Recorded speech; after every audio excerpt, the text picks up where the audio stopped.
प्रिय छात्रों, आप सभी का मेरे YouTube channel study with KP में स्वागत है। आज के इस वीडियो में मैं आप सभी को हिंदी व्याकरण का पाठ 5 शब्द रचना में समास पढ़ाऊंगा। तो मेरे वीडियो को बिना स्किप किए हुए एंड तक देखिए, और यदि वीडियो पसंद आए तो वीडियो को लाइक करें, और ये चैनल पर नए हैं तो चैनल को सब्सक्राइब करें। तो चलिए आज का वीडियो शुरू करते हैं। देखिए, पाठ 5 है शब्द रचना, और इसके अंतर्गत हम आज आप लोगों को पढ़ाएंगे समास। तो देखिए, इससे पहले के 4 पाठ हम पढ़ा चुके हैं, विस्तार पूर्वक उनके बारे में चर्चा हो चुकी है। तो जो लोग अभी तक मेरे वो वीडियो ना देखे हों तो वीडियो के नीचे डिस्क्रिप्शन में हिंदी व्याकरण की प्लेलिस्ट दी हुई है, तो वहाँ से आप लोग मेरे वो सारे वीडियो देख सकते हैं। तो देखिए, चलिए आज के क्वेश्चन शुरू करते हैं। तो देखिए, सबसे पहला क्वेश्चन है, समास किसे कहते हैं? उदाहरण सहित समझाइए। समास किसे कहते हैं? उदाहरण सहित समझाइए। तो देखिए, दो अथवा दो से अधिक सार्थक शब्दों को संक्षिप्त करके नया शब्द बनाने की प्रक्रिया को समास कहते हैं। यानी कि दो या दो से अधिक शब्दों को संक्षिप्त करके जो नया शब्द बनता है उसको क्या कहते हैं? समास कहते हैं। जैसे एग्जाम्पल दिया हुआ है यहाँ पर देखिए, राजा का पुत्र। यहाँ पर देखिए 2 या 3 शब्द हैं, और इनको क्या किया गया है कि संक्षिप्त करके एक शब्द बना दिया गया है। तो इसको क्या कहेंगे? सामासिक पद कहेंगे या समस्त पद कहेंगे। तो ये है समास। उसके बाद फिर देखिए आगे, नेक्स्ट क्वेश्चन है, समास विग्रह से आप क्या समझते हैं? तो देखिए, यहाँ पर है इसका उत्तर कि समस्त पद के दोनों पदों को अलग अलग करके लिखने की प्रक्रिया समास विग्रह कहलाती है। यानी कि जो समस्त पद होता है तो समस्त पद के दोनों पदों को अलग अलग करके लिखने की प्रक्रिया क्या कहलाती है? समास विग्रह कहलाती है। जैसे देखिए यहाँ पर है रात दिन। तो देखिए, इसको अगर हम लिख देंगे रात और दिन, यानी कि अलग अलग दोनों को करके लिख देंगे तो क्या हो जाएगा? समास विग्रह हो जाएगा। जैसे ऊपर भी आप लोग देख चुके हैं, जैसे दिया था राजा का पुत्र।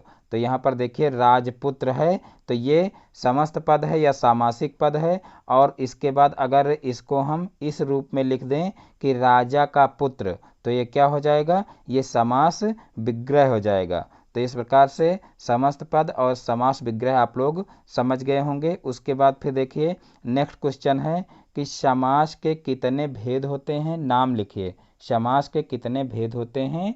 नाम लिखिए। तो देखिए, समास के 6 भेद होते हैं।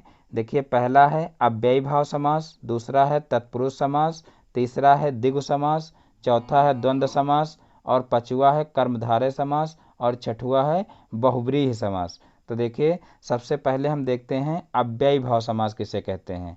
अव्ययी भाव समास किसे कहते हैं? तो देखिए, जिस समास का प्रथम पद प्रधान होता है और अव्यय होता है, यानी कि जिस समास का प्रथम पद प्रधान होता है और अव्यय भी होता है, तो वह अव्ययी भाव समास कहलाता है। जैसे अव्ययी भाव समास का उदाहरण है यथाशक्ति, यानी शक्ति के अनुसार। यथाशक्ति मतलब यह शक्ति के अनुसार। तो देखिए, अव्ययी भाव समास के कुछ और उदाहरण भी आप लोगों को बता दें। जैसे है यथाक्रम, या प्रतिदिन, या आजन्म, घर घर, गली गली, ये सब क्या हैं?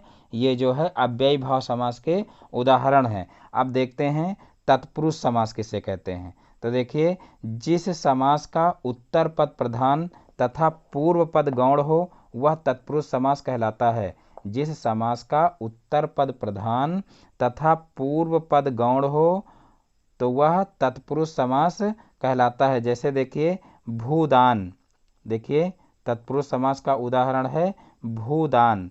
तो देखिए, भूदान का समास विग्रह करेंगे तो हो जाएगा भू का दान। और उदाहरण देख लेते हैं, जैसे देशभक्ति, यानी कि देश के लिए भक्ति। इसी तरीके से जैसे राजपुत्र, यानी कि राजा का पुत्र, राजमहल, ये सब क्या हैं? ये तत्पुरुष समास के उदाहरण हैं। फिर देखिए नेक्स्ट है द्विगु समास। तो देखिए, द्विगु समास की परिभाषा देख लीजिए। जिस समास का प्रथम पद संख्यावाचक विशेषण हो वह द्विगु समास कहलाता है। जिस समास का प्रथम पद संख्यावाचक विशेषण हो वह द्विगु समास कहलाता है। यानी कि इसमें क्या होता है कि प्रथम पद जो होता है वो संख्यावाची होता है और विशेषण भी होता है। देखिए, जिस समास का प्रथम पद संख्यावाचक विशेषण हो वह द्विगु समास कहलाता है। यानी कि जो प्रथम पद होता है वो संख्यावाची विशेषण होता है, तो उसे क्या कहते हैं? द्विगु समास कहते हैं। जैसे इसका उदाहरण देख लीजिए, जैसे है शताब्दी। शताब्दी है यानी कि 100 वर्षों का समूह। शताब्दी किसे कहते हैं? 100 वर्षों के समूह को। तो देखिए इसमें शताब्दी यानी कि शत आया। शत मीन्स क्या होता है? 100। तो यहाँ पर देखिए शताब्दी में क्या हो जाएगा? द्विगु समास हो जाएगा। इसी प्रकार से द्विगु समास के कुछ और उदाहरण हैं। जैसे देखिए नवग्रह हो जाएगा, और पंचतंत्र है जैसे, यानी कि पंचतंत्रों का समूह, 5 तंत्रों का समूह, या नवग्रह नवग्रहों का समूह, या त्रिलोक है जैसे 3 लोकों का समाहार, या जो है चौगुनी कह सकते हैं, या त्रिभुज कह सकते हैं यानी कि 3 भुजाओं का समाहार। तो इस प्रकार से जो है ये क्या हो जाएंगे? ये द्विगु समास के उदाहरण हो जाएंगे। यानी कि जिस समास का प्रथम पद संख्यावाचक विशेषण हो तो उसे क्या कहते हैं? द्विगु समास कहते हैं। अब बात करते हैं द्वंद्व समास की। तो देखिए द्वंद्व समास किसे कहते हैं? तो देखिए जिस समास में दोनों पद प्रधान हो वह द्वंद्व समास कहलाता है। द्वंद्व समास में क्या होता है कि इसमें दोनों पद प्रधान होते हैं, और जो है इसमें देखिए बीच में जो है ये चिन्ह लगा होता है हर जगह लगभग में, यानी कि इसको योजक चिन्ह बोलते हैं। तो ये बीच में लगा रहता है, और इसमें जो प्रथम पद और जो है द्वितीय पद होता है, इसमें दोनों में जो है क्या होता है? विरोधाभास होता है, यानी कि एक दूसरे के विरोधी होते हैं। जैसे यहाँ पर देखिए हार जीत। तो देखिए हार जीत में देखिए क्या होगा? द्वंद्व समास होगा। हार और जीत, इसमें जो और शब्द होता है और शब्द का लोप होता है, और ये जो है इसको क्या कहते हैं? द्वंद्व समास कहते हैं। देखिए इसके कुछ और उदाहरण हैं। जैसे पाप पुण्य। पाप पुण्य यानी कि एक दूसरे के देखिए विरोधी हैं, विरोधाभास प्रतीत हो रहा है इसमें। तो पाप पुण्य यानी कि पाप और पुण्य। तो इस प्रकार से जो है इसमें भी द्वंद्व समास होगा। जैसे नर नारी, राधा कृष्ण, गुण दोष, देश विदेश, माता पिता। तो इस प्रकार से जो है इन सब में क्या है? द्वंद्व समास है। और फिर आगे देखते हैं कर्मधारय समास। तो देखिए कर्मधारय समास किसे कहते हैं? तो देखिए जिस समास के दोनों पदों में विशेषण विशेष अथवा उपमेय उपमान का संबंध हो वह कर्मधारय समास कहलाता है। जिस समास के दोनों पदों में विशेषण विशेष अथवा उपमेय उपमान का संबंध हो वह कर्मधारय समास कहलाता है। देखिए कर्मधारय समास का उदाहरण है जैसे महादेव। देखिए महादेव यानी कि देव की जो है महानता जो है महा बतला रहा है, यानी महा मीन्स क्या होता है? महान। तो देखिए यहाँ पर ये क्या हो जाएगा? महा विशेषण हो जाएगा, जो कि देवता की विशेषता बतला रहा है। तो इस प्रकार से क्या हो जाएगा? कर्मधारय समास हो जाएगा। यानी कि महादेव मीन्स क्या हो जाएगा? महान है जो देव। तो देखिए क्या हो जाएगा? महादेव, यानी कि ये कर्मधारय समास हो जाएगा। कर्मधारय समास के कुछ और उदाहरण है। जैसे चरण कमल है, जैसे नील गगन है, और जैसे चंद्र मुख है, पीतांबर है। तो ये सब क्या हो जाएंगे? ये कर्मधारय समास हो जाएंगे। उसके बाद फिर देखिए अगला समास देखते हैं। देखिए अगला समास है बहुब्रीहि समास। बहुब्रीहि समास। तो देखिए बहुब्रीहि समास की परिभाषा क्या हो जाएगी? जिस समास के दोनों पद गौण हों तथा अर्थ की दृष्टि से कोई अन्य पद प्रधान हो वह बहुब्रीहि समास कहलाता है। देखिए इसकी जो है विशेषता होती है कि इसमें जो शब्द दिए रहते हैं उसके अलावा कोई दूसरा पद प्रधान हो जाता है, यानी कि उन दोनों पदों में से कोई पद प्रधान नहीं होता है। देखिए जिस समास के दोनों पद गौण हों तथा अर्थ की दृष्टि से कोई अन्य पद प्रधान हो वह बहुब्रीहि समास कहलाता है, यानी कि इसमें कोई अन्य तीसरा पद जो है वो प्रधान हो जाता है। और देखिए यहाँ पर हम इसके कुछ उदाहरण आप लोगों को बता दें। जैसे यहाँ पर है चतुर्भुज।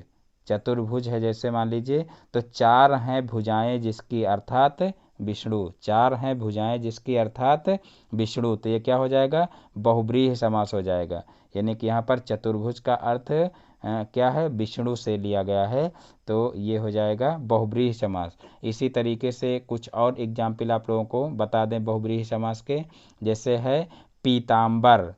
तो पीताम्बर का देखिए क्या अर्थ हो जाएगा, पीला है वस्त्र जिसका, अर्थात कृष्ण भगवान। तो देखिए यहाँ पर पीताम्बर में क्या हो जाएगा, बहुब्रीहि हो जाएगा। देखिए पीताम्बर परीक्षाओं में बहुत पूछा जाता है, तो पीताम्बर में अगर बहुब्रीहि ऑप्शन में दिया रहता है, मान लीजिए ऑब्जेक्टिव वाले क्वेश्चन हैं, तो अगर बहुब्रीहि दिया रहता है तो बहुब्रीहि अगर ऑप्शन में है तो बहुब्रीहि पर ही टिक करना है, और अगर कर्मधारय दिया हुआ है और बहुब्रीहि नहीं दिया तो कर्मधारय भी पीताम्बर में हो जाता है। लेकिन जब बहुब्रीहि ऑप्शन में ना हो तब आप कर्मधारय पर टिक कर सकते हैं, और जब बहुब्रीहि जो है आ जाता है, यानी कि ऑप्शन में जब बहुब्रीहि दिया हो तब फिर हम जो है बहुब्रीहि पर ही टिक करते हैं, फिर जो है कर्मधारय पर टिक नहीं करते हैं। तो देखिए उसके बाद फिर हम और इसके कुछ एग्जाम्पल बता रहे हैं। तो देखिए पहला हो गया चतुर्भुज और पीताम्बर हो गया, और देखिए जैसे है लंबोदर। लंबोदर यानी कि लंबा है उदर जिसका, अर्थात गणेश जी। तो लंबोदर क्या हो जाएगा, गणेश जी का पर्यायवाची हो जाएगा, यानी कि लंबा है उदर जिसका, अर्थात गणेश जी। और इसी प्रकार से देखिए दशानन। दशानन, दस हैं आनन जिसके, आनन मीन्स क्या होता है, मुख या सर। तो देखिए 10 हैं आनन जिसके, अर्थात रावण। और उसके बाद फिर देखिए नीलकंठ, नीला है कंठ जिसका, इसमें भी देखिए बहुब्रीहि समास होगा। तो देखिए नीलकंठ का मतलब क्या हो जाएगा, नीला है कंठ जिसका, अर्थात शिव शंकर भोलेनाथ। तो इस प्रकार से इसका शिव से, नीलकंठ मीन्स क्या हो जाएगा, शिव। तो देखिए आज का वीडियो यहीं पर समाप्त करते हैं। मैं उम्मीद करता हूं कि सारे समास आप लोगों को बहुत अच्छे से समझ में आ गए होंगे। तो दोस्तों यदि हमारा वीडियो पसंद आया हो तो वीडियो को लाइक करें, और ये चैनल पर नए हैं तो चैनल को सब्सक्राइब करें, और बेल आइकन को भी प्रेस कर लें, जिससे हमारे आगे आने वाले वीडियो का नोटिफिकेशन आपके मोबाइल पर सबसे पहले पहुँचे। फिर मिलते हैं अपने नेक्स्ट वीडियो में एक नए टॉपिक के साथ में, तब तक के लिए जय हिंद, जय भारत।